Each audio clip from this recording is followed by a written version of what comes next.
G'day, I'm Tegan coming to you from beautiful Bali in Indonesia. And I just want to thank you so much for watching my channel.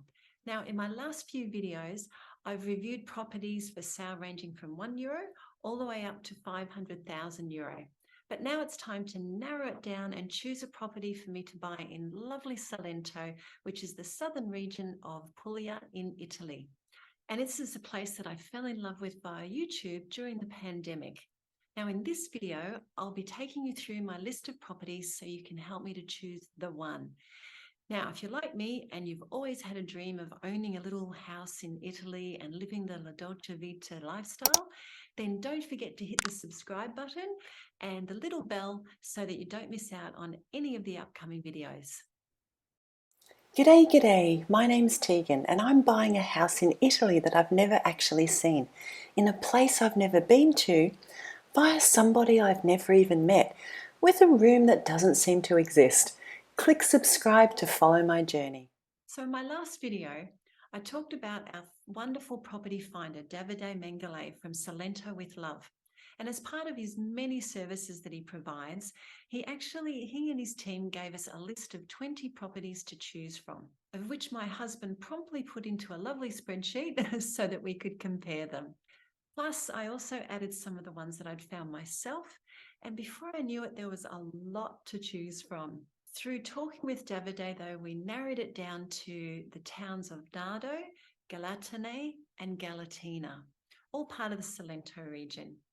Now, even though I still had a soft spot for Corigliano di Otranto, hello, it has a castle in it, what's not to love, right? But these three towns are very beautiful. They have wonderful architecture. They have little historic centres and plenty of properties to choose from. If I was ever going to make a decision, though, I had to choose just one. So after lots of toing and froing and trying to decide, we settled on the town of Galatina. But that still left over 15 properties to choose from. Yikes! In the end, it took weeks to actually narrow it down, but we finally had our top 3 properties. We had the Dog Bowl House, which was €85,000. And that was a quirky little property on different levels with 2 different entrances. And it was appropriately named the Dog Bowl House because it had a little fountain out the front and a little bowl that dogs could drink from. Then there was the Terracotta House, which was €89,000, and it was named Terracotta House for its external walls, which are terracotta colour. It was situated on a corner property in the centre of town, and it had large open space downstairs that could potentially have been a commercial space. Then there was the Churchview House, which was €65,000, which looked out directly on, you guessed it, a little octagonal shaped church. And it was just inside the gates of the historic centre, and it had its own courtyard too. So these three were, well, they were above the 30 to 50,000 euros that we'd originally sort of decided on budget-wise, but they were all over 130 square metres, which would give us plenty of room, as well as potential space to rent out, put on Airbnb, or for friends and family to come and stay. So I eagerly contacted Davide, ready for him to do his magical walkthroughs of each of the properties, and we'd chosen, only to discover that 2 of them had already had an offer on them. So it was back to the drawing board again. Moral to the story, don't take so long to make your decision. Okay, the second time through, we were a lot quicker. We narrowed it down to 3 properties again, and there was one in Nado, one in Galatina, and one in Corigliano di Otranto.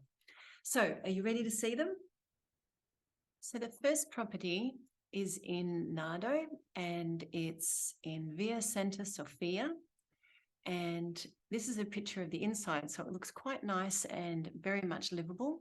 €75,000, 130 square meters, 6 rooms, 1 bathroom, no heating. So that would need to be fixed. Okay, this is it from the outside, so it doesn't really look that much from the outside, but much better on the inside, clearly been renovated not too long ago. And I like what they've done with the arches to expose the stone. It's really beautiful. The floors look fantastic, in really good condition. looks like the front door, different rooms from different angles. That looks like a garage door previously, so maybe they converted that. Weird looking ceiling. Haven't seen that before, but there's a nice star vault ceiling in that room with lots of light. Depending what's on the outside of there, you could knock that wall out and make that a total window, which would be really beautiful. Out to its little courtyard, I believe. Bathroom looks in reasonably good condition. Kitchen looks in good condition. That may or may not be there when you get there. That's something that happens in Italy. Nice windows that look out onto the little courtyard. And there's the little courtyard, so it's nice and long. It's got an old, that's nice, old basin in it. Nice exposed stone already. And there's just the same pictures from earlier. Same ones. Oh, a floor plan. So it's got a floor plan. It's quite an unusual layout. So whether you could turn that into 2 different apartments, you potentially could by the look of it, depending on what's around here. So let's have a look at street view where it is. Via Santa Sofia, number 78, you can see is inside the sort of historic centre of Nado, up near the top here. And if we look at the street view, here's one I prepared earlier. Here it is here, so you can see that that's the building there. So it looks like there's building works going on at the moment when this was taken, which was 2020. So you'd want to hope that that's probably finished by now, and hopefully is a nice new beautiful facade. Little streets, nice street there. Just gives you an idea of what the around there is. Yeah, got lots of potential. Okay, next one. So the next one is the Churchview property. It's in Via Lilo and 65,000 euro, 145 square meters, 4 rooms. Looks like Giuseppe Lillo is there, Via Giuseppe Lillo, in the historic centre.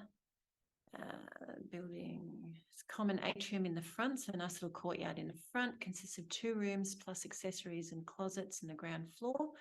They need renovation, while on the first floor it has bedrooms, bathroom and a kitchenette, a living room, hallway and balconies with access to stairs to the rooftop terrace. Okay. Individual heating, which is good, no energy rating. So once again, it doesn't really look like much on the outside. I kind of like that entrance. It has a lot of potential. If that would be ours. This is one of the ceilings. It's quite an old ceiling. I don't know what it's called. If anyone knows what it's called, pop that in the comments. This looks like the courtyard in there, the outside of the house again. Looks pretty big. I don't know if that's all of it. Nice little dark room there. Not sure what that is. Star vault ceiling in that room. Needs a reno. Oh, this one has a room that looks like it's fine. It's being lived in. And the courtyard again. The kitchen, that's quite big. That looks like a bedroom. Star vault ceiling. The courtyard again. The street view. The church.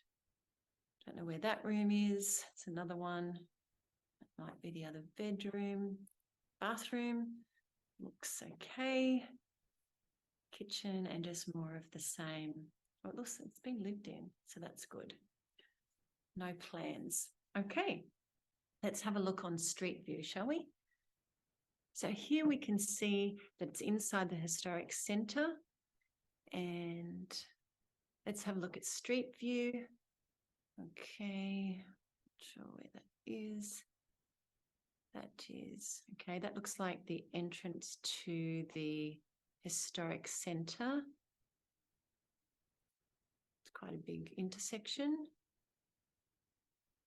Having a look around. That looks like the church. If we go down here.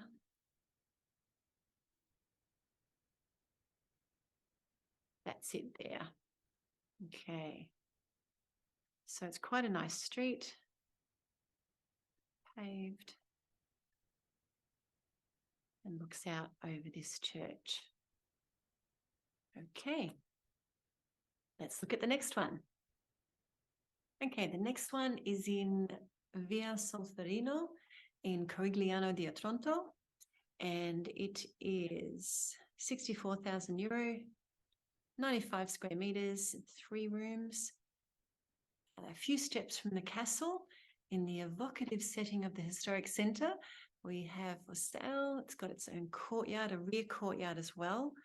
And it consists of a large entrance living room, bedroom, kitchen and bathroom, as well as 2 storage rooms, all turned into staff for a total of 90 square meters. The house has heating system connected to methane, electricity, water and cesspool. Okay. And it even has an energy rating, which is excellent. So obviously that's the front gate.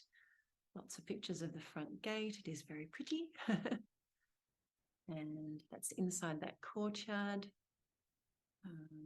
Whether it's downstairs or not, I think that's behind there. So I think, yes, it's downstairs, the ground level, but it does have the stairs potentially going up to the rooftop. Looks in pretty good condition. Star vault ceilings, lots of light in there. Nice floors, if you like them. And that seems to be a laundry area potentially. Star vault ceilings, nice high star vault ceilings. It's in really good nick. That's the kitchen. Needs a bit of modernisation. And lots of windows, and seeing lots of windows. Fairly decent bathroom, nice size. Lots you could do with that. And an actual garden of your own. So that's fantastic. And it has some plans. Okay. So it's kind of a long kind of property that widens into the back, and then there's the garden in the back there. Okay, let's have a look at street view. Okay, and here you can see how close it is to the actual castle, which is here. So yeah, that's not far at all. It's just kind of not many streets in there. It's kind of wow, historic centres were built like that in those days. So it's kind of smack bang in the middle. Let's see if we can get a street view. No, we're not actually going to be able to see it. So instead, I'll show you the castle. And that's the castle in Corigliano di Otranto. Nice little cafe there. It's huge.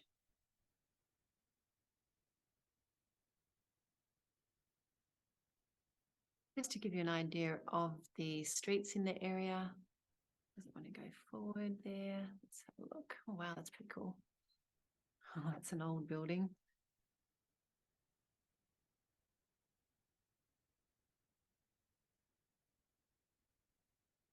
Okay, it just gives you an idea of what the streets are like in that area.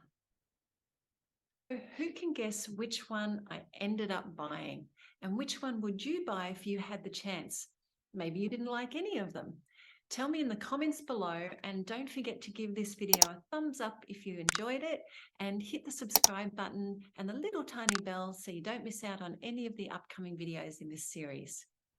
In my next video, I'll be sharing which property we actually finally put an offer in on, how that all worked, what happens through the buying process, together with some things that went wrong, could go wrong, did go wrong, and how they were solved. It's one not to be missed. So thanks again for watching my channel and subscribing, and I'll see you in the next video. Ciao for now.